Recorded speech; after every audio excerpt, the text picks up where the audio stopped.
Bayangan di Sungai Hitam. Kabut pagi turun pelan di atas Sungai Mahakam, menutupi perahu-perahu kecil yang berayun di dermaga kayu. Air sungai tampak tenang, namun di dasar arusnya menyimpan sesuatu yang lebih tua dari manusia. Begitulah kata orang-orang tua di kampung Muara Rimba, sebuah desa terpencil di tepi sungai, dikelilingi hutan lebat dan rawa yang tak pernah benar-benar kering. Di sanalah kisah ini bermula. Tokoh utamanya bernama Mira, seorang bidan muda yang baru 3 bulan pindah dari Samarinda. Ia datang atas penugasan pemerintah untuk membantu pelayanan kesehatan di desa itu. Mira berusia 27 tahun, cerdas, lembut, dan selalu tersenyum ramah pada setiap warga. Namun di balik senyum itu, ia menyimpan rasa gelisah. Setiap malam, suara-suara aneh sering datang dari balik pepohonan di belakang rumah dinasnya. Seperti bisikan, seperti helaan napas panjang, kadang seperti sayap yang bergetar di udara. Rumah dinas itu berdiri di tepi sungai, berdinding papan ulin yang sudah tua.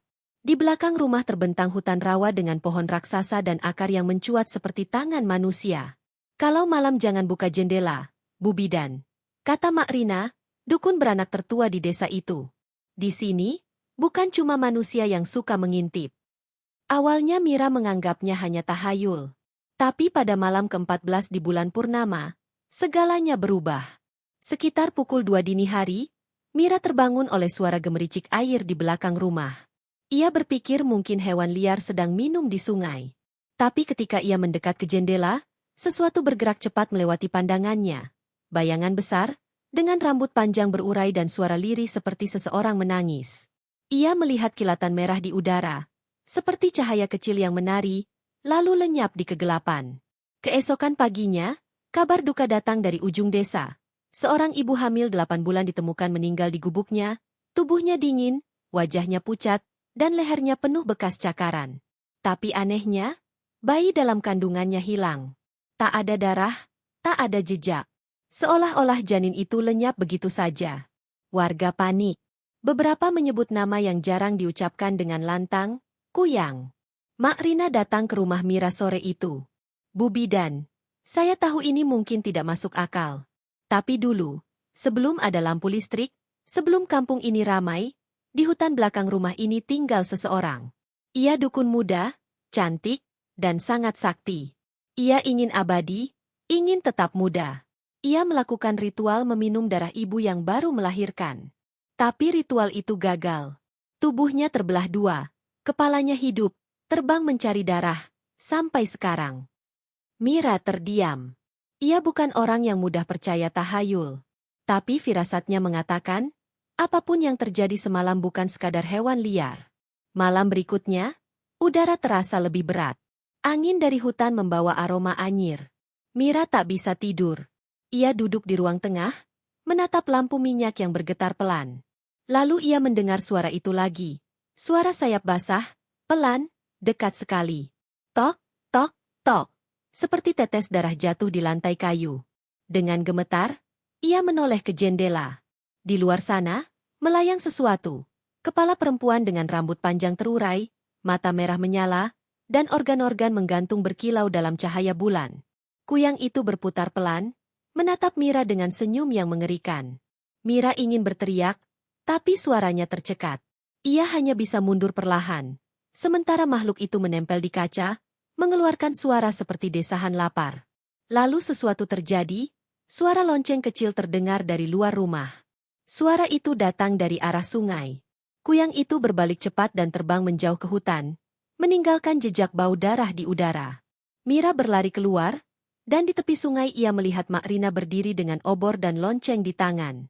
Wajahnya tenang, tapi matanya tajam seperti tahu apa yang baru saja terjadi. Kau sudah melihatnya, ya? Tanya Mak Rina lirih. Mira mengangguk dengan tubuh gemetar. Itu bukan sekadar legenda. Nak, ia memang ada. Dan ia tahu kau datang ke sini.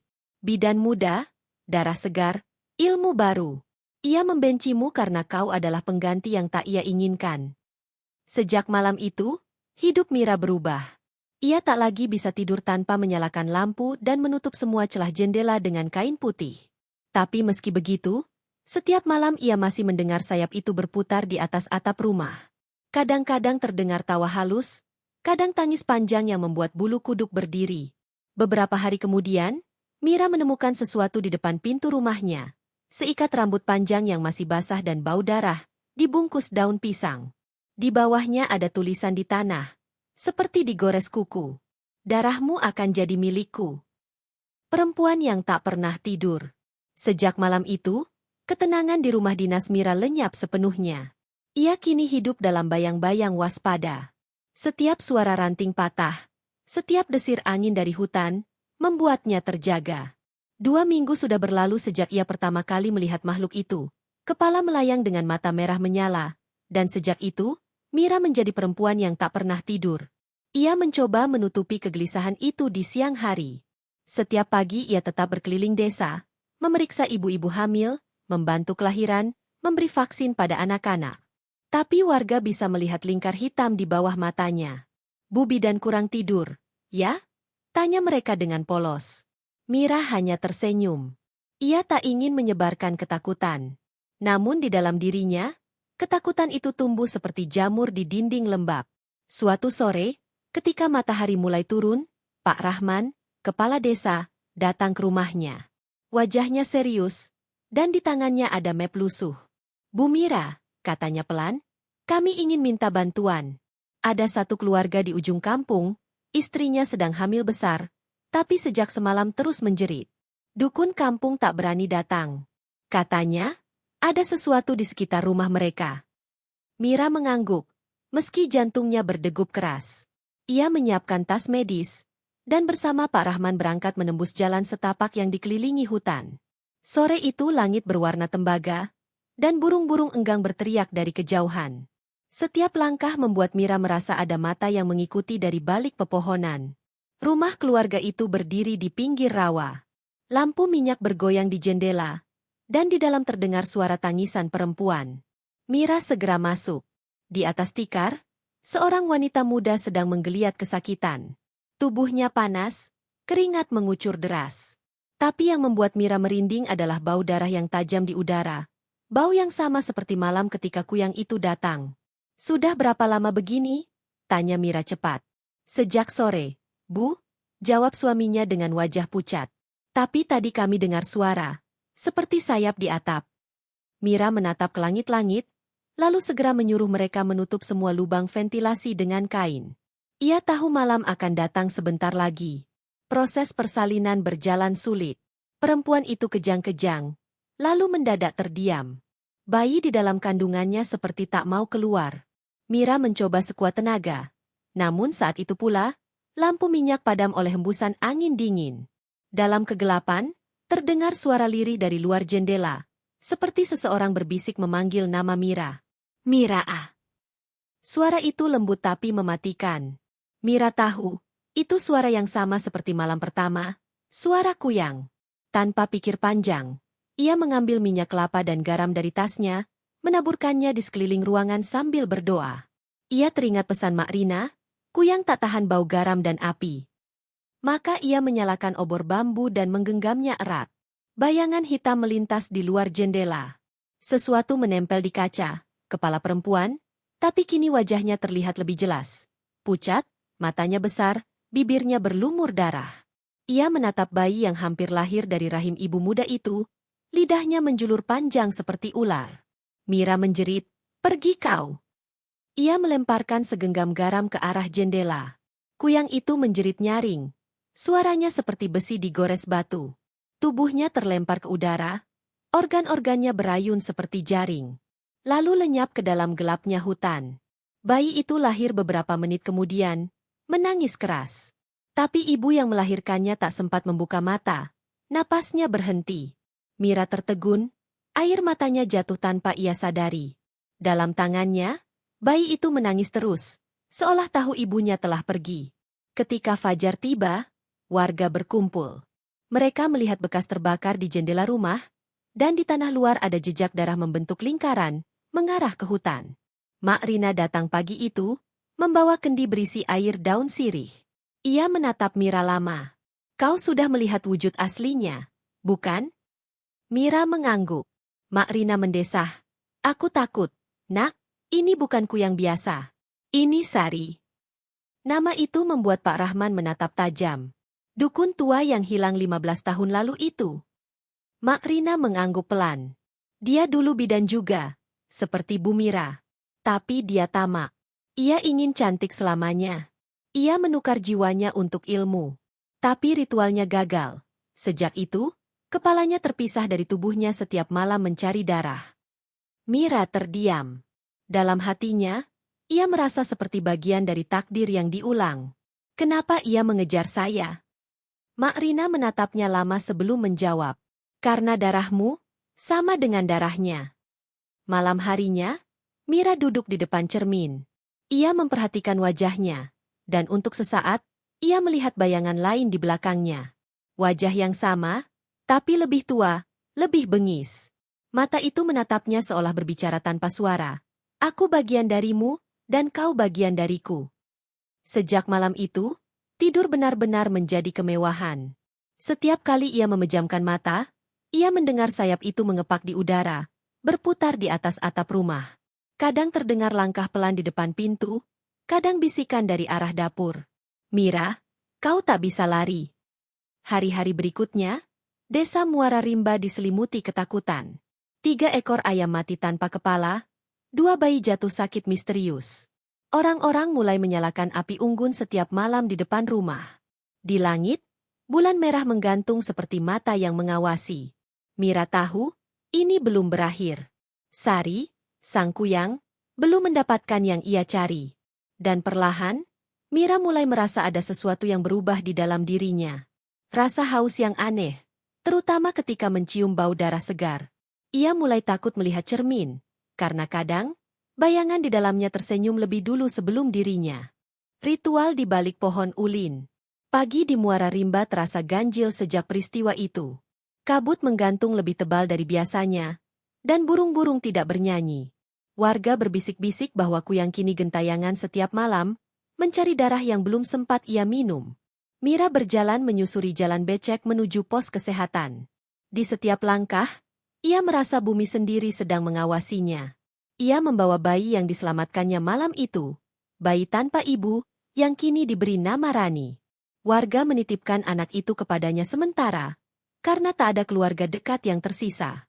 Setiap kali bayi itu menangis, bulu kuduk Mira berdiri. Tangisnya tidak seperti bayi lain, lebih berat, lebih panjang, seolah setiap helanya memanggil sesuatu dari luar rumah. Hari itu, Mak Rina datang membawa bungkusan kain tua. Ini milik orang yang dulu pernah tinggal di rumahmu, katanya. Kujaga selama bertahun-tahun, tapi sekarang sepertinya waktunya untuk dikembalikan. Mira membuka kain itu dengan hati-hati. Di dalamnya ada sebuah buku lusuh berisi tulisan tangan dan simbol-simbol aneh. Di halaman pertama tertulis, Ritual Rahim Abadi Catatan Sari, tahun 1981. Mira menelan ludah. Nama itu lagi, Sari. Ia mulai membaca. Tulisan di buku itu menceritakan perjalanan seorang bidan muda yang ingin menolak tua, ingin tetap muda selamanya. Ia menulis tentang ramuan dari darah bayi pertama, daun sirih yang direndam di air bulan purnama, dan mantra yang harus dibaca di bawah pohon ulin tertua di hutan Mahakam. Namun di halaman terakhir, tulisan menjadi kacau, seperti ditulis oleh tangan yang gemetar. Aku telah gagal. Tubuhku terbelah. Aku harus mencari darah pengganti, darahku sendiri, yang terlahir kembali dalam wujud lain. Mira menutup buku itu dengan wajah pucat. Mak Rina, bisiknya, darah pengganti itu, maksudnya apa? Mak Rina menatapnya lama. Kau tahu kenapa aku bilang darahmu sama dengan darahnya? Karena Sari bukan sekadar dukun di desa ini. Ia adalah bibimu. Dunia Mira runtuh. Ia tak pernah tahu apa-apa tentang masa lalu ibunya. Ia hanya tahu bahwa ibunya meninggal ketika ia kecil, dan ayahnya jarang bicara tentang keluarga. Sekarang semuanya perlahan terhubung. Malam itu, Mira memutuskan pergi ke hutan bersama Mak Rina. Mereka membawa obor dan dupa, menuju pohon ulin besar yang disebut dalam buku. Jalan ke sana licin dan gelap. Akar-akar pohon menonjol seperti ular raksasa, dan suara hutan malam terasa seperti napas makhluk purba. Setelah berjalan hampir 1 jam, mereka tiba di sebuah lapangan kecil dengan batu-batu berlumut di tengahnya. Di sanalah berdiri pohon ulin raksasa, Batangnya hitam dan retak, seperti menahan sesuatu di dalamnya. Di bawah pohon itu ada lingkaran tanah yang sudah mengeras, dengan bekas darah kering di permukaannya. Disinilah dia melakukan ritualnya, kata Mak Rina pelan. Ritual yang membuatnya kehilangan tubuh, tapi tak kehilangan nyawa. Mira berjongkok memeriksa tanah. Di sela lumut, ia menemukan pecahan kaca dan sisa tulang kecil. Ia menyentuhnya, dan seketika itu pula suara berbisik mengalir di kepalanya. Mira, darah kita satu, kau akan melanjutkan aku. Mira menjerit dan menjatuhkan tulang itu. Obornya hampir padam. Mak Rina segera membaca doa, menaburkan garam di sekeliling mereka. Kita harus cepat pergi, katanya tegas. Tempat ini masih jadi pintu untuknya. Namun sebelum mereka sempat beranjak, suara sayap basah terdengar dari arah atas pohon. Dari balik dahan yang gelap, kepala Sari melayang turun. Rambutnya menjuntai panjang, matanya bersinar merah. Kali ini wajahnya lebih menyerupai manusia, seolah setengah tubuhnya telah mulai kembali utuh. Mak Rina, bisik Mira ketakutan. Kuyang itu tertawa lirih. Akhirnya kau datang. Mira, aku menunggumu. Kau adalah kunci dari darahku yang terpecah. Mak Rina berteriak, pergi, Sari. Kau tak punya hak di dunia ini lagi. Kuyang itu hanya tertawa semakin keras. Kau pikir aku mati karena garam dan doa, Rina? Aku hidup karena darah dari keturunan sendiri. Tiba-tiba, Rani, bayi yang dibawa Mira, menangis di dalam gendongannya. Suara tangis itu membuat Sari berhenti sejenak. Ia menatap bayi itu dengan pandangan lapar. Itu dia, bisiknya. Darah murni dari garis kita. Bayi itu milikku. Sari melayang turun cepat, tapi Mak Rina segera melempar kendi berisi air sirih. Air itu menyentuh wajah Kuyang dan membuatnya menjerit keras, mengeluarkan asap tipis. Lari, Mira! Mira berlari menembus hutan sambil memeluk bayi itu erat. Di belakangnya, terdengar suara sayap mengepak dan jeritan yang menggema di antara pohon. Hujan mulai turun, membasahi tanah merah, membuat setiap langkah terasa berat. Ketika ia hampir sampai di jalan setapak menuju desa, ia menoleh. Dalam kilatan petir, ia melihat Kuyang itu menatap dari kejauhan. Tubuhnya terbakar sebagian tapi masih hidup, matanya menyala seperti bara. Sampai di rumah, Mira menutup semua jendela dan menyalakan lampu minyak. Ia duduk di lantai, memeluk Rani sambil menangis.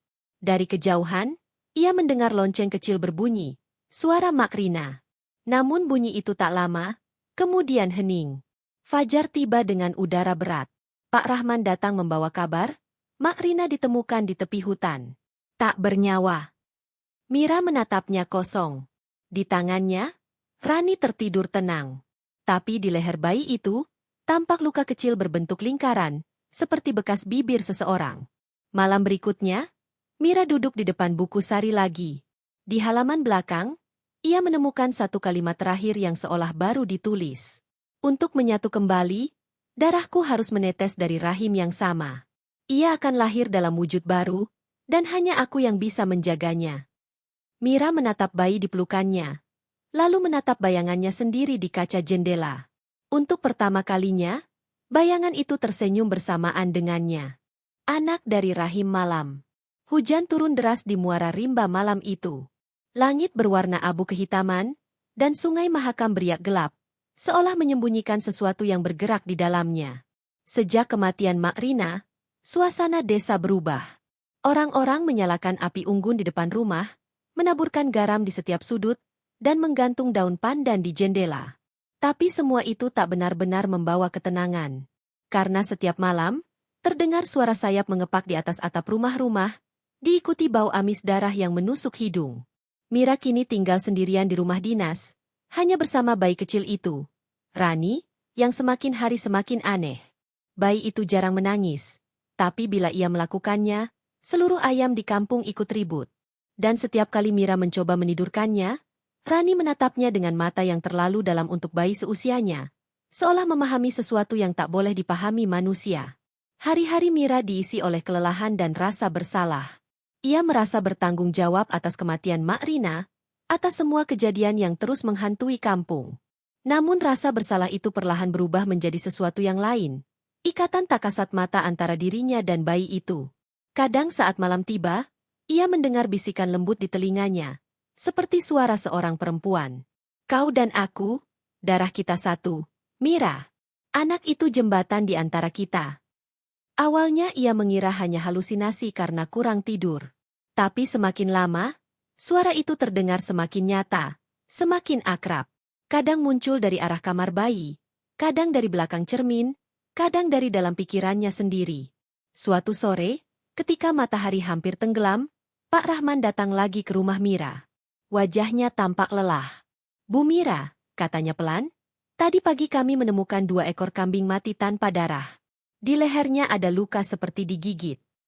Mira menatapnya tanpa berkata-kata. Orang-orang mulai curiga, lanjutnya. Mereka bilang Kuyang datang lagi. Tapi beberapa di antara mereka mulai berbisik. Katanya, makhluk itu sering terlihat mendekati rumah ini. Mira membeku. Maksud Bapak? Pak Rahman menunduk. Saya tidak percaya gosip. Tapi, kalau malam, warga bilang mereka melihat bayangan perempuan berdiri di jendela rumah ini. Matanya merah. Mereka pikir itu Kuyang. Mira tertawa getir. Mungkin mereka melihat saya.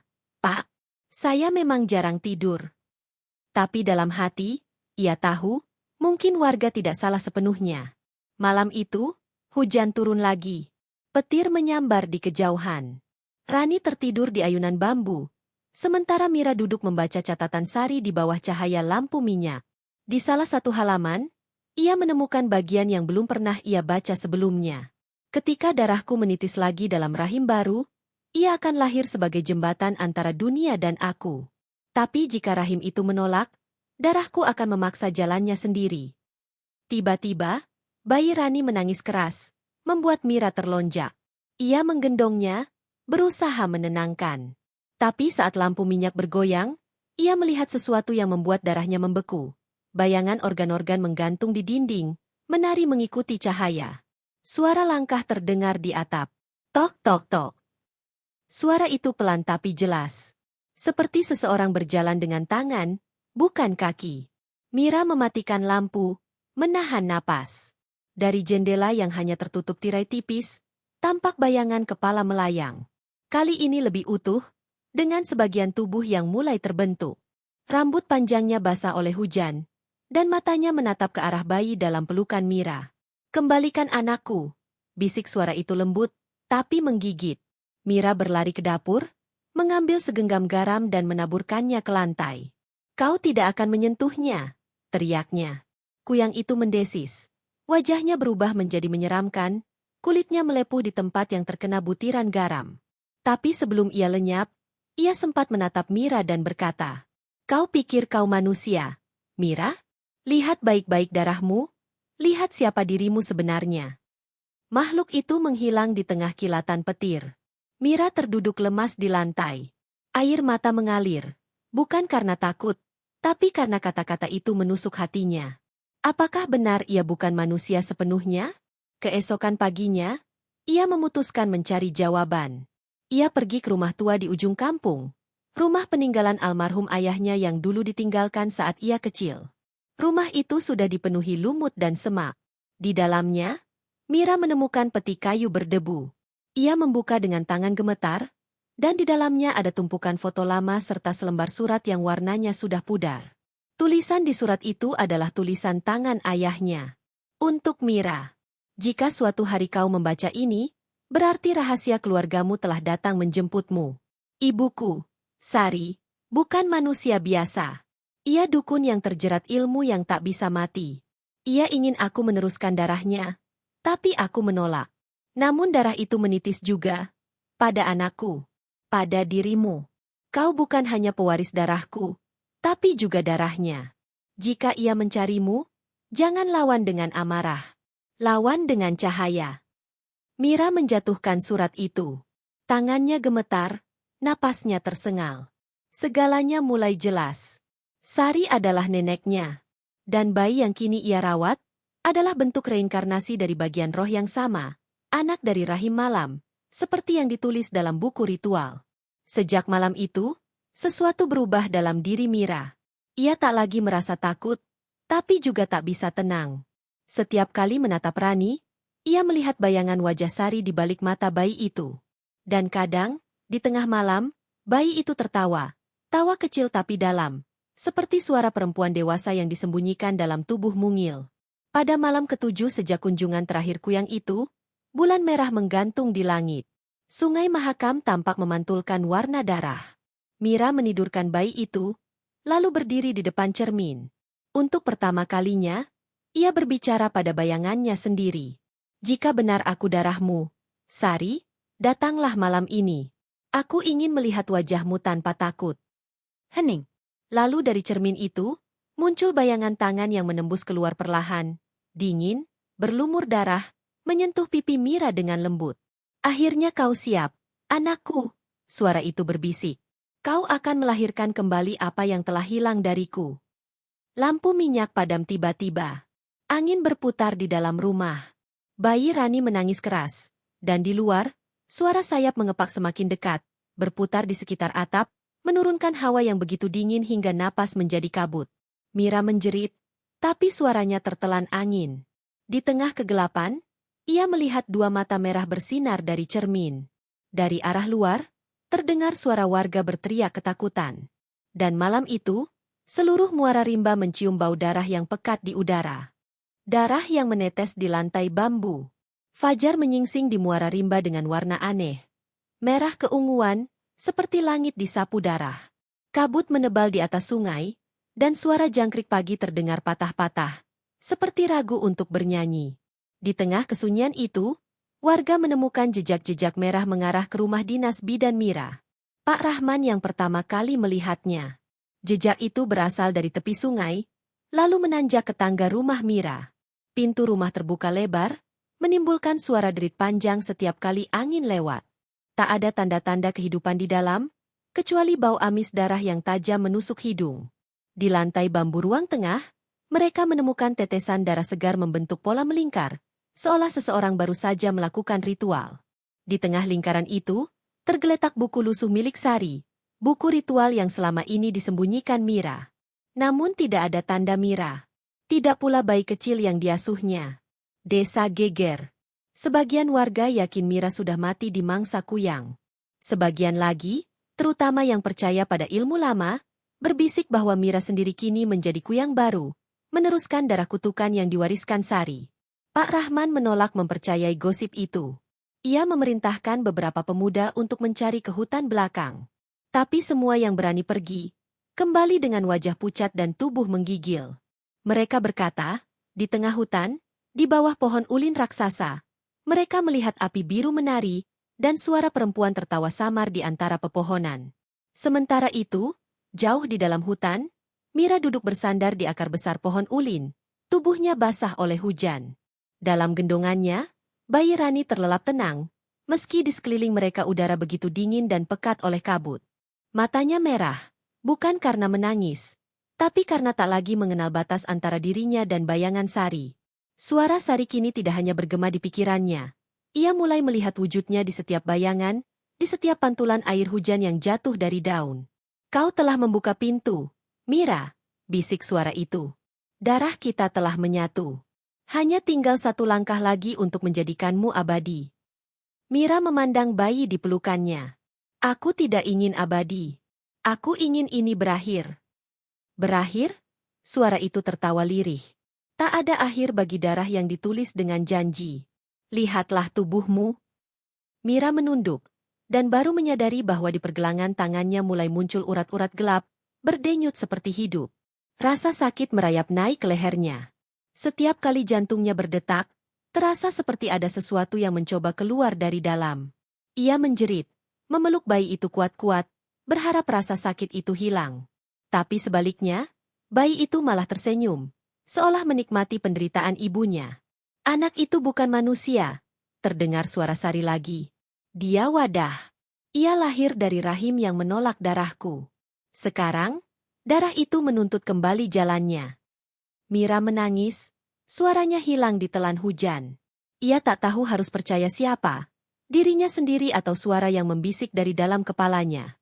Malamnya, ketika hujan reda, Mira mendengar langkah-langkah datang dari arah desa. Cahaya obor terlihat menembus gelap hutan. Pak Rahman dan beberapa pemuda mendekat, memanggil namanya. Mira, kalau kau masih hidup, keluarlah. Kami ingin menolong. Mira bangkit pelan, menyembunyikan bayi itu di balik selimut. Tapi langkahnya ragu. Ia ingin kembali ke manusia, tapi tubuhnya terasa semakin ringan, seperti tak berpijak di bumi. Pak Rahman akhirnya menemukan tempat itu. Ia tertegun melihat Mira berdiri di bawah pohon ulin. Wajahnya pucat dengan mata merah menyala. Di pelukannya, bayi kecil itu terdiam, tapi dari ujung bibirnya menetes darah segar. Mira, Pak Rahman mundur satu langkah, menahan napas. Apa yang kau lakukan? Aku tidak tahu, jawab Mira dengan suara serak. Aku tidak bisa menghentikannya. Tiba-tiba bayi itu menangis keras, dan langit mendadak bergemuruh. Petir menyambar batang pohon ulin, membuat tanah bergetar. Dari balik gelap, muncul kabut tebal, dan di dalamnya, bayangan kepala Sari melayang turun. Wajahnya kini nyaris utuh. Matanya menatap Mira dengan rasa iba yang aneh. Kau sudah separuh jalannya, anakku. Serahkan bayi itu padaku, dan kau akan bebas dari rasa sakit. Mira menggeleng lemah. Aku tidak akan menyerah. Kalau begitu, suara Sari menggema, maka kau akan menjadi aku. Sekejap kemudian, angin berputar kencang. Api obor padam. Para pemuda menjerit ketakutan. Dalam cahaya petir yang memecah langit, mereka melihat sesuatu yang tak akan pernah bisa mereka lupakan. Tubuh Mira melayang, rambutnya terurai panjang, dan dari lehernya menetes darah panas ke tanah. Bayi Rani menangis keras. Sementara kuyang tua dan kuyang muda berhadapan di udara, keduanya bersinar merah dalam badai hujan. Suara mereka bergabung menjadi jeritan panjang yang menggema di seluruh hutan Mahakam. Pak Rahman dan orang-orang desa lari tunggang langgang, tak berani menoleh. Tapi dari jauh, mereka masih mendengar suara tetesan darah menimpa lantai bambu, ritmis seperti detak jantung. Ketika pagi tiba, hutan kembali sunyi. Di bawah pohon ulin, mereka hanya menemukan selendang bayi yang basah darah, dan di tanah, tulisan seperti tergores kuku. Darah ini belum selesai. Rumah Mira kini ditinggalkan. Tak ada yang berani masuk ke sana. Tapi setiap kali hujan turun dan petir menyambar, warga bersumpah mendengar suara bayi menangis dari dalam rumah itu, dan suara perempuan berbisik lembut menenangkannya. Sebagian bilang, itu suara Sari yang menjaga cucunya. Sebagian lagi bilang, itu suara Mira, yang kini telah menjadi bagian dari legenda. Bagian dari darah yang menetes di lantai bambu. Tanda di leher Mira. 8 tahun berlalu sejak malam ketika langit Mahakam berwarna darah. Desa Muara Rimba berubah perlahan. Jalanan sudah beraspal, dan listrik masuk ke hampir semua rumah. Tapi rumah dinas bidan di tepi sungai masih dibiarkan kosong. Warga menyebutnya, rumah bambu berbisik. Tak ada yang berani mendekat setelah matahari terbenam. Orang-orang tua berkata, di dalam rumah itu masih terdengar suara bayi menangis setiap kali hujan turun. Kadang terlihat cahaya merah menembus selapapan bambu, seperti nyala lentera, tapi tak pernah padam sampai fajar. Namun pada awal tahun itu, datanglah seorang perempuan muda bernama Rara Pramesti. Ia perawat dari Samarinda, dipindahkan ke puskesmas Muara Rimba karena krisis tenaga medis. Kepala desa sudah memperingatkannya untuk tidak tinggal di rumah dinas lama itu. Tapi Rara bukan tipe yang mudah takut. Ia justru merasa tertarik dengan kisah yang beredar. Rumah itu hanya tua, bukan berhantu, katanya sambil tersenyum. Kalau semua orang takut, siapa yang akan membuktikan kebenarannya? Hari pertama ia menempati rumah itu, udara terasa aneh. Lantai bambu berderit setiap kali ia melangkah, seolah ada sesuatu yang bergerak di bawahnya. Di dinding, masih tergantung foto lama, foto seorang bidan muda memegang bayi. Debu menebal di atas bingkai, tapi nama di bawahnya masih bisa terbaca jelas. Bidan Mira, 2017. Rara menatap foto itu lama.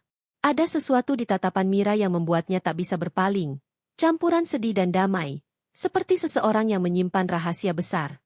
Malamnya, Rara tak bisa tidur. Suara jangkrik lenyap, digantikan angin yang berdesir lewat celah atap.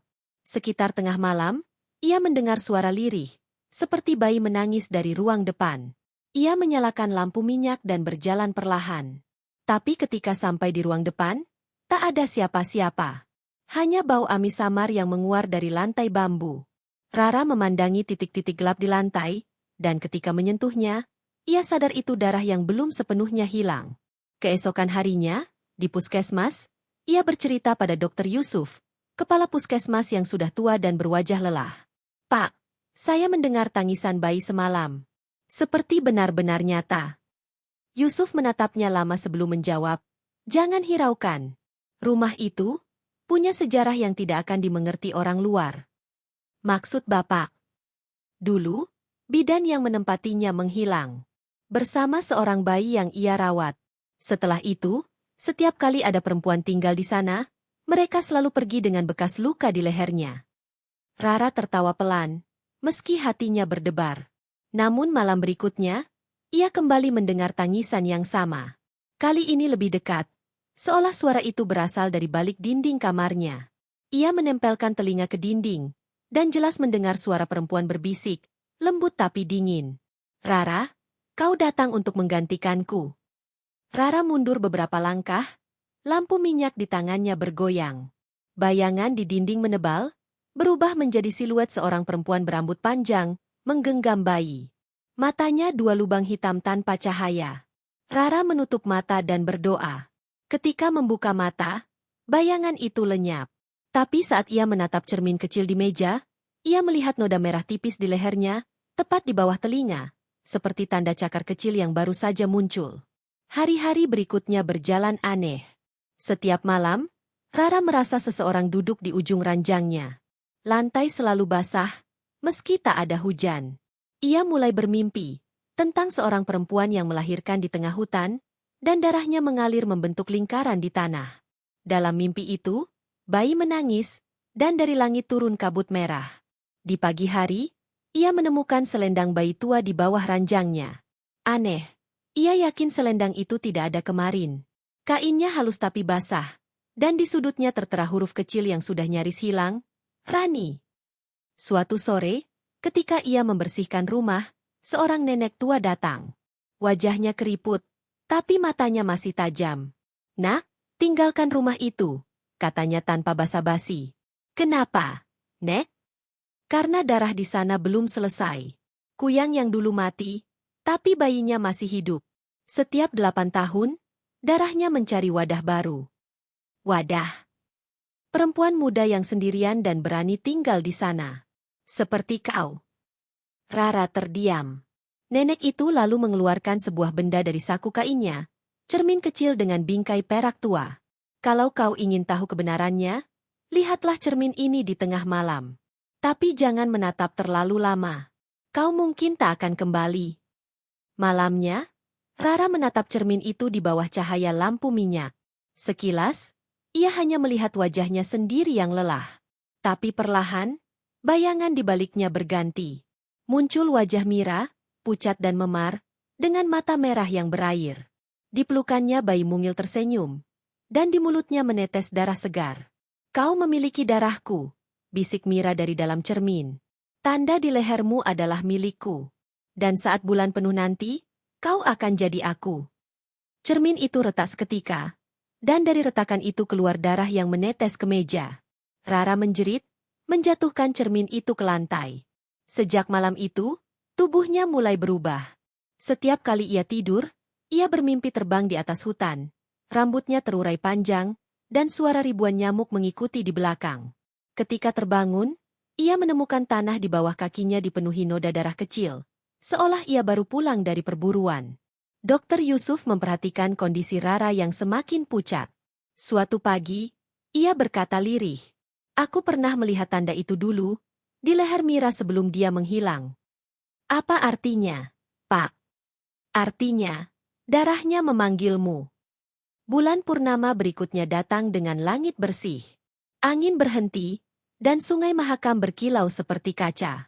Rara berdiri di depan rumah, tubuhnya bergetar tanpa sebab. Dari dalam rumah, terdengar tangisan bayi. Kali ini bukan gema, tapi nyata, terdengar jelas di telinganya. Ia masuk ke dalam, mengikuti suara itu. Di ruang tengah, Di atas lantai bambu yang dulu berdarah, kini berdiri sosok perempuan berpakaian putih lusuh, rambutnya panjang menutupi wajah. Di pelukannya, bayi kecil menggeliat. "Aku sudah menunggumu," kata suara itu, lembut tapi dingin. "Siapa kau?" tanya Rara. "Aku, yang dulu tinggal di tubuh ini." Perempuan itu mengangkat wajahnya, dan Rara melihat dirinya sendiri di sana. Dua wajah yang sama, dua tubuh yang berbeda, saling menatap di bawah cahaya bulan. "Tanda di lehermu adalah pintu," kata sosok itu. Dan malam ini, pintu itu terbuka. Udara di ruangan tiba-tiba membeku. Lantai bergetar, dan darah mulai merembes dari sela bambu. Cermin yang pecah di meja kembali utuh, memantulkan dua bayangan yang perlahan menyatu. Rara mencoba berteriak, tapi suaranya tak keluar. Darah di lantai berputar membentuk lingkaran merah, dan dalam lingkaran itu muncul wajah bayi yang sama dari mimpinya. Ia tersenyum padanya, lalu mengucap satu kata lirih, "Ibu." Cahaya merah menyelimuti seluruh rumah. Dari luar, warga yang kebetulan lewat melihat nyala aneh menembus jendela, dan sesaat kemudian, sunyi total. Ketika mereka mendobrak pintu pagi harinya, rumah itu kosong. Tak ada Rara, tak ada bayi, hanya cermin utuh di atas meja dengan bayangan perempuan tersenyum di dalamnya. Dan di lantai bambu, tepat di tempat darah lama pernah menetes, tertulis pesan baru. "Darah ini hidup dalam setiap rahim yang berani menantang sunyi." Bayi dari Sungai Merah. Fajar di Muara Rimba kembali aneh pagi itu. Sungai Mahakam yang biasanya jernih berubah warna, merah kecoklatan, seperti airnya bercampur darah segar. Bau amis menusuk hidung, membuat para nelayan yang biasa berangkat pagi terpaksa menepi. Langit berwarna kelabu, dan burung-burung enggan terbang. Di tengah keheningan itu, seorang nelayan tua bernama Pak Leman melihat sesuatu mengapung di antara arus yang tenang, selendang bayi putih. Ia mendayung perahunya mendekat, tapi ketika menyentuhnya, ia kaget, selendang itu bergerak. Dari dalamnya terdengar tangisan pelan, seperti tangis bayi baru lahir. Dengan gemetar, ia membuka lilitan kain itu, dan di sana, terbaring bayi perempuan, kulitnya pucat keperakan, matanya bening merah seperti batu delima. Di lehernya, ada tanda merah melingkar, menyerupai bekas tali atau luka lama, tanda yang bagi orang Muara Rimba sudah tidak asing lagi. Pak Leman membawa bayi itu ke tepi sungai, menunggu orang lewat. Tak lama kemudian, warga berdatangan. Mereka menatap bayi itu dengan campuran takut dan iba. "Bayi dari Sungai Merah," bisik seorang perempuan tua. "Dia, milik Kuyang," sahut yang lain. Kepala desa datang, mencoba menenangkan warga. Bayi itu dibungkus kain bersih dan dibawa ke rumah puskesmas. Tapi Dokter Yusuf, yang kini semakin renta, langsung pucat begitu melihat bayi itu. Wajahnya berubah seperti melihat hantu dari masa lalu. "Tanda di leher itu," katanya pelan. "Aku pernah melihatnya." "Kapan, Pak?" tanya bidan muda yang menemani. 8 tahun lalu, pada seorang perempuan bernama Rara. Dan sebelumnya, pada Mira. Suasana puskesmas mendadak senyap. Bayi itu berhenti menangis, lalu membuka matanya. Tatapan merahnya menembus siapapun yang melihat. Bidan itu langsung menutup matanya, merasa seolah tubuhnya membeku. Kabar tentang bayi dari Sungai Merah menyebar cepat ke seluruh desa.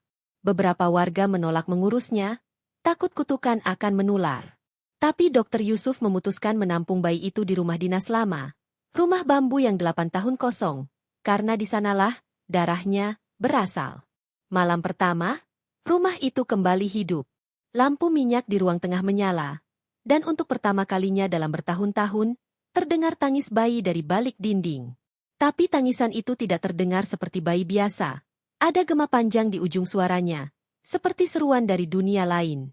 Dokter Yusuf mencoba menenangkan dirinya. Ia berdiri di depan foto lama bidan Mira yang masih tergantung di dinding, lalu berkata lirih, "Jika kau masih di sini, Mira, lindungi anak ini. Aku akan menebus kesalahan yang dulu tak sempat kuperbaiki." Namun malam itu juga, sesuatu terjadi. Sekitar tengah malam, Yusuf terbangun oleh bunyi ketukan di jendela. 3 kali. Pelan. Teratur. Ia bangkit, menyalakan lampu minyak, dan melihat bayangan di luar. Bayangan perempuan berambut panjang yang berdiri di bawah hujan. Wajahnya tidak terlihat jelas, tapi ia membawa sesuatu di pelukannya. "Siapa di luar?" seru Yusuf. Tak ada jawaban, hanya suara hujan. Ia membuka jendela perlahan, dan tiba-tiba angin dingin menerpa wajahnya. Dalam sekejap, perempuan itu hilang, tapi di ambang jendela tersisa bekas darah segar dan suara bayi menangis dari arah kamar. Yusuf berlari.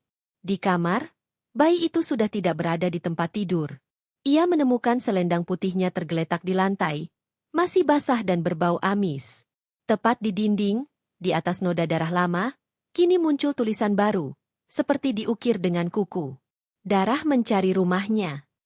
Keesokan paginya, warga menemukan bayi itu kembali di tepi sungai, terbungkus selendang yang sama, seperti dikembalikan dari arus.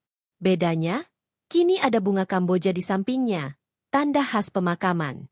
Bayi itu hidup, tapi tak ada yang berani menyentuhnya lagi. Akhirnya, seorang perempuan janda muda bernama Lina, yang baru pindah dari Samarinda, datang menawarkan diri merawatnya. "Kasihan dia kalau dibiarkan begitu," kata Lina. "Aku tak percaya pada kutukan." Dokter Yusuf hanya bisa menghela napas panjang. Ia tahu sejarah akan berulang, tapi tak punya kekuatan untuk menghentikannya. Malam pertama Lina merawat bayi itu, ia merasa hangat dan tenang.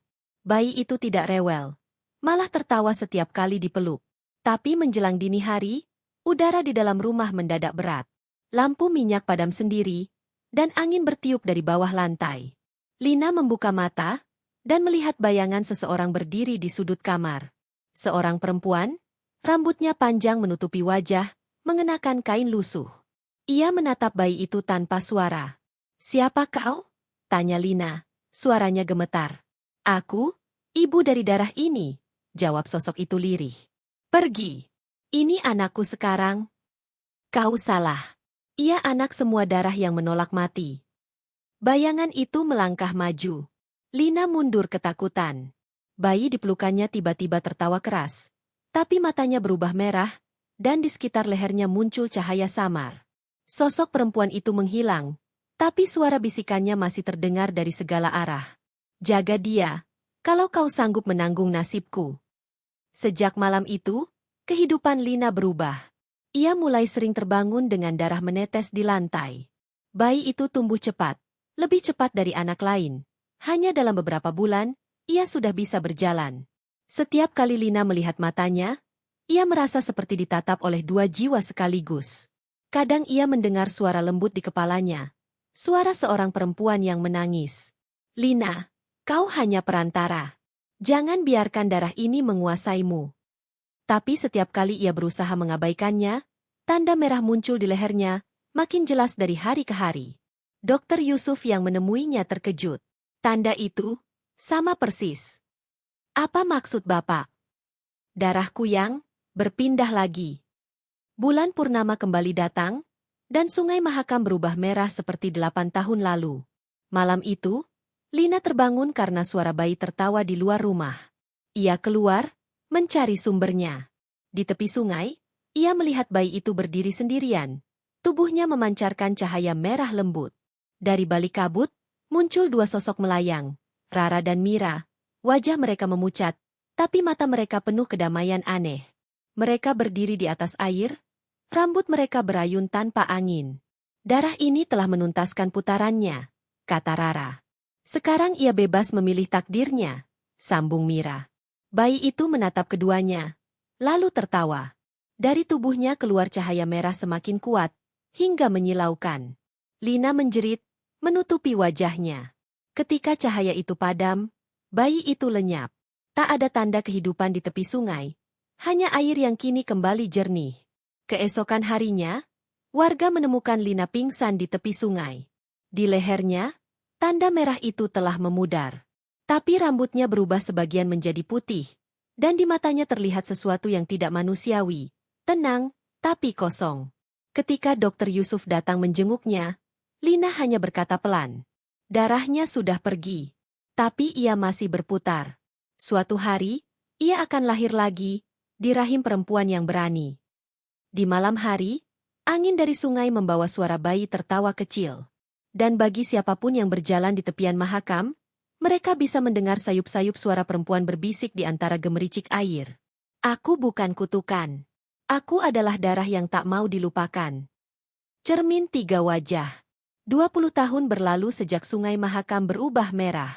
Desa Muara Rimba kini tampak lebih ramai. Tapi bayangan masa lalu tak pernah benar-benar pergi. Rumah bambu di tepi sungai itu tetap berdiri. Catnya memudar, dindingnya miring. Namun anehnya tak pernah roboh meski diterpa hujan, banjir, dan badai. Anak-anak kecil dilarang bermain di sekitar sana. Tapi mereka sering berani mengintip dari jauh, berharap bisa mendengar suara bayi atau perempuan tertawa. Suatu pagi, sebuah mobil hitam berhenti di jalan tanah dekat sungai. Dari dalamnya keluar seorang laki-laki muda berusia awal 30-an, berjaket kulit dan membawa kamera serta buku catatan tebal. Namanya Ardan Wijaya, seorang peneliti dari Jakarta yang menulis tesis tentang legenda dan mitos perempuan dalam budaya Nusantara. Muara Rimba adalah tujuannya yang terakhir. Ini tempatnya? Tanya Ardan kepada warga yang menuntunnya. Orang tua itu menatap rumah bambu dengan wajah tegang. Ya, tapi sebaiknya jangan terlalu lama di dalam. Ada sesuatu di sana yang menunggu orang seperti Tuan. Ardan hanya tersenyum. Saya datang untuk mencari kebenaran, bukan takut pada cerita. Di dalam rumah, udara lembab dan berdebu. Bau anyir samar masih terasa, seperti besi berkarat yang lama tersimpan. Ardan menyalakan senter dan berjalan pelan menyusuri ruang tengah. Di dinding masih tergantung foto bidan Mira, sebagian bingkainya berjamur. Di meja tua, tertutup kain putih, ia menemukan sesuatu yang membuat napasnya tercekat. Cermin bundar dengan bingkai perak, utuh, tanpa retak. Tulisan di belakangnya hampir hilang, tapi ia masih bisa membaca 3 huruf, RML. Ia menebak, Rara, Mira, Lina. Cermin itu tampak bersih, seolah baru saja dipoles. Ia mengangkatnya, dan pada saat yang sama, suhu ruangan turun drastis. Kabut tipis muncul dari sela papan. Ardan menatap pantulan dirinya di cermin, dan tiba-tiba ada bayangan lain muncul di belakangnya. Wajah perempuan muda, pucat, matanya merah samar. Ardan menoleh cepat, tak ada siapa-siapa. Tapi ketika ia kembali menatap cermin, kini ada 3 wajah perempuan berdiri di belakangnya. Mira, Rara, dan Lina. Mereka tidak menakutkan, malah tampak tenang, seolah memandang anaknya sendiri. Kau datang mencari kisah kami, bisik suara yang keluar dari dalam cermin. Tapi kisah ini belum selesai. Ardan terpaku. Siapa kalian sebenarnya? Kami adalah darah yang diserahkan, bukan yang dipilih. Kuyang? Itu nama yang manusia berikan. Kami hanya perempuan yang berhutang pada janji lama. Seketika ruangan berguncang pelan, dan dari lantai bambu muncul percikan cahaya merah seperti darah yang menyala. Ardan menjatuhkan cermin, tapi pantulannya tidak pecah. Justru semakin besar, seolah menjadi jendela. Dari dalam cermin, terlihat bayangan hutan Mahakam di malam purnama, dan di tengahnya seorang perempuan melayang dengan rambut panjang menyala. Mira, tubuhnya tanpa kepala, terpisah tapi tetap hidup. Rara berdiri di bawahnya, menengadah, dan Lina di antara keduanya, menutup mata sambil berdoa. Ardan menatap tertegun. Ia merasa tersedot ke dalam pantulan itu. Dunia di sekitarnya memudar. Ia kini berdiri di hutan yang sama dengan yang pernah diceritakan dalam legenda. Udara tebal, kabut merah bergulung. Dari jauh terdengar tangisan bayi diiringi suara air sungai. 3 perempuan berdiri mengelilinginya. Wajah mereka tenang, tapi kulit mereka pucat dan berkilau seperti kaca basah. Kenapa aku di sini? Tanya Ardan. Karena darah ini mencari saksi, jawab Rara. Selama bertahun-tahun manusia menulis kami sebagai iblis. Tapi tak ada yang tahu bagaimana semuanya dimulai. Ceritakan padaku. Mira melangkah mendekat. Matanya lembut namun dalam. Dulu aku hanya bidan. Aku menolong kelahiran, menyelamatkan nyawa. Tapi satu malam aku gagal. Bayi yang kulahirkan mati di tangan ibu yang sekarat. Aku tak sanggup menerima. Aku memohon pada bayangan di hutan agar bayi itu hidup kembali. Dan bayangan itu menjawab, tapi dengan harga darahku. Rara menambahkan, aku datang bertahun-tahun setelahnya. Aku hanya perawat biasa, tapi rumah ini menarikku seperti magnet. Tanda itu muncul di leherku tanpa sebab. Lina menunduk. Aku hanya ingin menjadi ibu. Tapi darah mereka menuntut tempat. Mereka bertiga saling menatap, lalu memandang Ardan. Sekarang darah itu tak punya wadah. Ia berputar di udara, mencari rahim baru. Dan kau, datang di waktu yang tepat. Ardan mundur setapak. Aku tidak bisa menolong kalian. Bukan menolong, jawab Mira, menyelesaikan. Dari arah sungai terdengar gemuruh, seperti ribuan serangga beterbangan. Udara menjadi panas, dan di langit muncul bulan merah sempurna. 3 perempuan itu perlahan memudar, bergabung menjadi satu sosok. Seorang perempuan muda dengan 3 wajah yang saling berpadu. Sosok itu mendekat, dan Ardan merasakan lututnya lemas. Tulislah kebenaran kami, bisik sosok itu. Agar manusia tahu kami bukan makhluk haus darah, tapi ibu-ibu yang gagal melahirkan tanpa kutukan. Kalau aku menulisnya, apa yang akan terjadi pada kalian? Kami akan tenang. Tiba-tiba angin besar berhembus, membawa debu dan darah kering. Cahaya merah memancar dari tanah, menelan semua warna. Ardan menutup mata, dan ketika ia membukanya lagi, ia sudah kembali di rumah bambu. Cermin itu kini retak di 7 tempat, tapi di dalam pantulannya ia melihat sesuatu yang menakutkan sekaligus indah.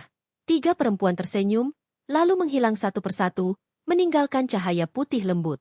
Hari-hari berikutnya, Ardan menulis tanpa henti. Ia mencatat setiap kata yang ia dengar dari para arwah itu, setiap detail yang terbentuk di pikirannya. Tulisan itu menjadi naskah setebal 300 halaman berjudul, Bayangan dari Mahakam, Sejarah Kuyang yang Terhapus. Namun semakin lama ia menulis, semakin aneh perilakunya. Ia mulai tidur siang malam di rumah bambu itu, berbicara sendiri, tertawa di tengah malam. Beberapa warga melihat cahaya merah di dalam rumahnya, dan kadang suara perempuan tertawa. Suatu pagi, warga menemukan rumah itu terbuka.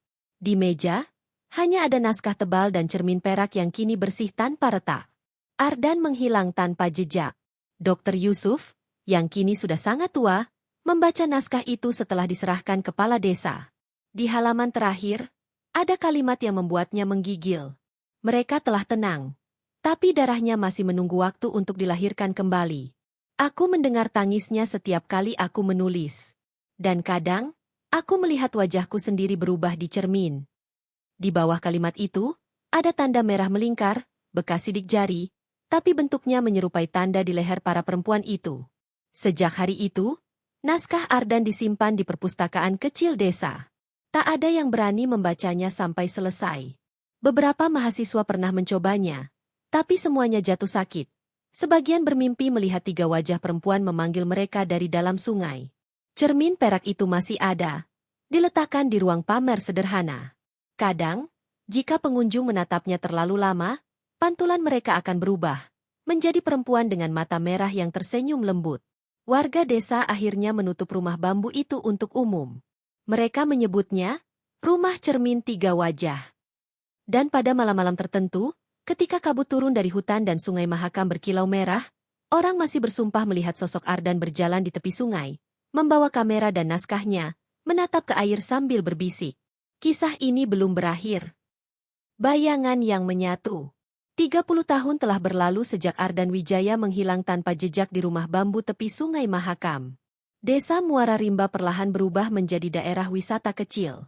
Jalan tanah kini beraspal, rumah-rumah berdinding semen, dan suara mesin motor menggantikan sunyi malam. Namun ada satu hal yang tidak pernah berubah. Kabut merah yang kadang muncul setiap bulan purnama, merayap dari arah sungai dan menyelimuti desa. Warga sudah terbiasa. Mereka menutup jendela, menyalakan dupa, dan tidak keluar rumah. Namun di kejauhan, di kota Samarinda yang berjarak beberapa jam perjalanan, seseorang tak tahu menahu tentang legenda itu baru saja dilahirkan. Satu bayi dengan tanda merah. Di ruang bersalin sebuah rumah sakit modern, seorang bayi perempuan lahir dengan tangisan keras yang menggema hingga ke koridor. Suster yang membantu persalinan tiba-tiba terdiam. Di leher bayi itu, tampak tanda merah bundar, seperti bekas luka lama. Ibunya, seorang perempuan muda bernama Ratri Ardan, memandang anaknya dengan mata lembut. Namanya Mira Raralini Wijaya, ucapnya pelan. Dokter tersenyum sopan, mencatat nama itu di berkas kelahiran. Tapi ketika ia menoleh, ia sempat terpaku. Mata bayi itu tampak merah untuk sepersekian detik, lalu kembali hitam seperti biasa. Ratri tidak tahu. Ia hanya tahu bahwa ayahnya, Ardan, adalah penulis yang hilang bertahun-tahun lalu saat meneliti legenda Kuyang. Ia dibesarkan oleh ibunya dengan kisah-kisah misterius yang tersisa dalam catatan Ardan, termasuk satu pesan terakhir yang selalu diingatnya. Jika kau punya anak perempuan, jangan biarkan ia menatap cermin pada malam purnama. 2. Cermin tua yang kembali. 3 bulan setelah kelahiran Mira Raralini, Ratri menerima kiriman aneh. Paket besar tanpa alamat pengirim, hanya bertuliskan satu kalimat. Sudah waktunya cermin itu pulang. Ketika dibuka, di dalamnya ada cermin bundar dengan bingkai perak, persis seperti yang pernah diceritakan ibunya, cermin dari rumah di Muara Rimba. Walau retak halus di tepinya, pantulannya masih jernih. Ratri gemetar memegangnya. Ia tahu benda ini seharusnya dikubur bersama kisah kelam ayahnya. Tapi entah mengapa, ia tak bisa membuangnya. Malamnya, ia menaruh cermin itu di ruang tamu. Bayi Mira Raralini terlelap di kamar. Tapi sekitar tengah malam, suara tangisnya mengguncang rumah. Ratri berlari, dan ketika membuka pintu kamar, darahnya seolah berhenti mengalir. Bayi itu melayang beberapa sentimeter di atas tempat tidur, dikelilingi cahaya merah samar. Di dinding, bayangan 3 perempuan tampak berdiri mengawasinya. Mira, dengan rambut panjang terurai. Rara, dengan mata tajam namun penuh duka. Lina, dengan wajah lembut penuh doa. Ketiganya menatap bayi itu seperti seorang ibu yang akhirnya menemukan anak yang lama hilang. Darah itu telah kembali, bisik suara bergema dari arah cermin. Ratri menjerit. Tapi ketika ia menyentuh bayinya, semuanya menghilang. Hanya ada Mira kecil yang menangis, seolah tak terjadi apa-apa. 3 jejak di Mahakam. Ratri mulai mengalami mimpi aneh. Setiap malam ia melihat dirinya berjalan di tepi sungai Mahakam, memanggul bayi sambil menatap bulan merah. Di dalam mimpi itu, ada suara ayahnya. Kau tak bisa memutus rantai darah, nak. Tapi kau bisa mengarahkannya. Ia pun memutuskan untuk kembali ke Muara Rimba. Rumah bambu itu masih ada. Kini dililit akar pohon besar. Warga menyebut tempat itu, Rumah Ardan. Kepala desa yang baru mengenalinya. Kau putri penulis itu, ya? Kami pikir keluarganya tak akan pernah kembali. Ratri mengangguk. Aku hanya ingin tahu apa yang sebenarnya terjadi. Saat malam tiba, ia menyalakan lilin dan membuka naskah peninggalan ayahnya. Kertasnya menguning, tapi tulisan tangan itu masih jelas. Halaman terakhir membuat bulu kuduknya meremang. Jika darah itu kembali, ia akan mencari 3 tubuh untuk menebus sumpah. Tapi jika cinta yang menuntunnya, kutukan akan berubah menjadi kehidupan. 4 perempuan dari sungai. Sekitar pukul 12 malam, suara gemericik terdengar di luar. Ratri keluar membawa senter. Sungai Mahakam berkilau merah.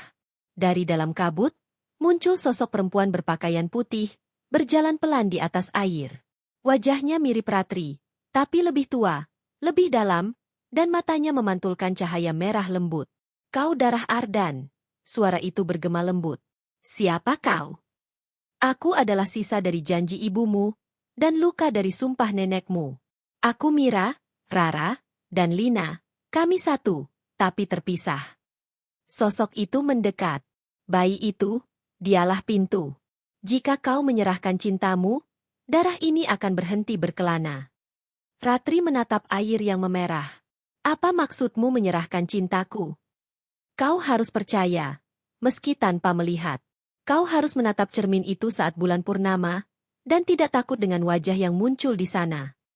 Sosok itu memudar, meninggalkan kabut dan suara bayi dari kejauhan. 5 malam purnama terakhir. Malam itu tiba. Ratri menaruh cermin di tengah ruangan, menyalakan dupa, dan memeluk bayinya. Bulan purnama menggantung tinggi, memantul di permukaan sungai. Udara berubah dingin. Cermin mulai bergetar pelan, memantulkan 3 bayangan perempuan di baliknya. Waktunya tiba. Suara serempak bergema. Apa yang harus kulakukan? Lihatlah ke dalam dirimu. Kami tidak lagi mencari tubuh. Kami mencari tempat beristirahat. Dan tempat itu ada di dalam darahmu. Cermin bersinar. Ardan muncul di dalam pantulannya. Wajahnya lebih tua, tapi tersenyum hangat. Ratri, kau sudah melangkah lebih jauh dari yang pernah ayah bisa. Jangan takut. Air mata mengalir di pipi Ratri.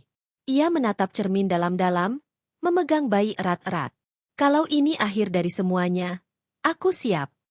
Cahaya merah menyala terang, menelan seluruh ruangan. Ratri merasa tubuhnya ringan, seperti melayang. Di sekelilingnya, Mira, Rara, dan Lina berdiri sambil tersenyum.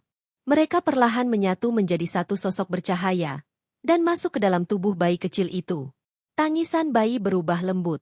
Suara di udara menghilang. Cermin retak, lalu pecah menjadi debu halus yang berkilau dan terbang keluar jendela menuju sungai. 6 akhir dari bayangan. Pagi tiba. Warga desa menemukan Ratri terlelap di lantai, memeluk anaknya yang tertidur tenang. Tidak ada tanda-tanda aneh. Namun di dinding, tampak bekas tangan kecil merah yang membentuk 3 lingkaran bertaut, simbol yang sama seperti di naskah Ardan. Sejak hari itu, kabut merah tak pernah muncul lagi di Muara Rimba. Sungai Mahakam kembali jernih, ikan-ikan kembali berenang, dan warga percaya kutukan Kuyang telah berakhir. Bertahun-tahun kemudian, Mira Raralini tumbuh menjadi gadis yang cerdas dan pendiam. Ia suka menulis, seperti kakeknya. Kadang, saat duduk di tepi sungai, ia menatap air yang berkilau dan berkata pelan, "Terima kasih, Ibu. Terima kasih, Nenek." Dan setiap kali ia berkata begitu, permukaan air bergetar lembut, seolah menjawabnya. Puluhan tahun kemudian, seorang peneliti muda dari universitas datang ke Muara Rimba. Ia mencari arsip kuno dan menemukan catatan tua berjudul, Bayangan yang Menyatu. Di halaman terakhir tertulis, Kuyang bukan iblis, bukan pula kutukan. Ia adalah cinta yang tak sempat selesai, berulang kali dilahirkan untuk menemukan jalannya pulang. Peneliti itu menatap tulisan itu lama, lalu menutup naskah dengan hormat. Ketika ia keluar dari perpustakaan, ia melihat di kejauhan. Seorang gadis berambut panjang berjalan di tepi sungai Mahakam, membawa buku catatan dan menatap air dengan senyum lembut. Mata gadis itu memantulkan sinar merah samar, seperti cahaya senja yang jatuh di permukaan air. Namun tidak ada rasa takut di sana, hanya ketenangan, seperti seseorang yang akhirnya menemukan rumahnya. Darah yang menemukan rumahnya. Waktu berjalan. Sungai Mahakam kini tenang, tanpa warna merah, tanpa suara tangis di malam hari. Rumah bambu di tepi air telah runtuh. Namun kisahnya tetap hidup dalam bisik angin dan gemericik arusnya. Tak ada lagi yang melihat Kuyang melayang di langit. Tak ada lagi aroma darah di udara. Yang tersisa hanyalah cerita tentang 3 perempuan yang pernah menukar hidupnya demi cinta dan kehilangan.